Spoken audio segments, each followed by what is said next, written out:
അസ്സലാമു അലൈക്കും. വൃത്തിയും ഭംഗിയുമുള്ള വസ്ത്രങ്ങൾ അണിയാൻ നബി സല്ലല്ലാഹു അലൈഹി വസല്ലം ജനങ്ങളെ പ്രേരിപ്പിച്ചിരുന്നു.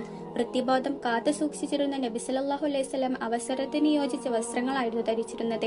ഒരിക്കൽ ഭംഗിയുള്ള വസ്ത്രം ധരിക്കാൻ താല്പര്യമുള്ള ഒരു യുവാവ് നബി സല്ലല്ലാഹു അലൈഹി വസല്ലമയുടെ സന്നിധിയിൽ വന്നു. ഹൃദയത്തിൽ കടുകുമണിയോളം അഹങ്കാരമുള്ളവൻ സ്വർഗത്തിൽ കടക്കുകയില്ലെന്ന് നബി സല്ലല്ലാഹു അലൈഹി വസല്ലം പറയുന്നതായി അദ്ദേഹം കേട്ടു.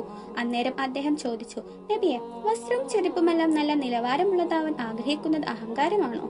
അവിടുന്ന് മറുപടി പറഞ്ഞു, അല്ല, അള്ളാഹു ഭംഗിയുള്ളവനാണ്. ഭംഗിയെ അവൻ ഇഷ്ടപ്പെടുകയും ചെയ്യും. എന്നാൽ സത്യത്തെ അവമതിച്ച് ജനങ്ങളുടെ മേൽ തട്ടിക്കയറുന്നതും അവരെ നിസാരപ്പെടുത്തുന്നതുമാണ് അഹങ്കാരം.